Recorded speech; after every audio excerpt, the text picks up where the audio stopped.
Okay sir. ఈ దినం ఉదయంన శివకాశి నుండి ఒక లారీ టపాసుల లోడుతో అక్రమంగా రవాణా చేయుచున్నదని మాకు వచ్చిన సమాచారం మేరకు police department, revenue department, fire department కలిసి మేము రేణిగుంట చెక్ పోస్ట్ సరౌండింగ్లో మేము ఆ యొక్క లారీని ఆపి పరిశీలించగా ఆ లారీకి ట్రాన్స్పోర్ట్ చేసిన టపాసులకు సంబంధించి ఎటువంటి బిల్లులు కానీ లేవు. మరియు ఆ ట్రాన్స్పోర్ట్ యజమానికి కానీ రవాణా చేయటకు కానీ ఎటువంటి లైసెన్స్ కూడా లేదు. ఈ యొక్క బుక్ చేసిన టపాసులు పబ్లిక్కు డెలివరీ అక్కడ బుక్ చేసుకొని ఇక్కడికి వచ్చిన తర్వాత పబ్లిక్ నేరుగా డెలివరీ చేయడము, మరియు కొన్ని తీసుకెళ్ళేసి ఆ యొక్క తిరుపతిలో ఉన్న మెట్టూరు ట్రాన్స్పోర్ట్ నందు హ్యాండ్ ఓవర్ చేస్తే వాళ్ళు కూడా కొన్ని అక్కడి నుంచి బుక్ చేసుకున్న వారికి డెలివరీ చేస్తారు.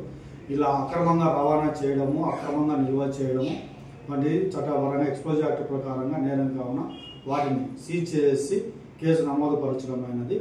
మరియు ఈ అక్రమంగా ఎవరైతే నిల్వ చేసుకుని ట్రాన్స్పోర్ట్ చేసిన వారి మీద కేసు నమోదు చేయడమైనది. సీజ్ చేసిన మొత్తం 71 కేసులుగా ఉన్నవి. వారి యొక్క విలువ సుమారు 4 లక్షలుగా ఉన్నాయి.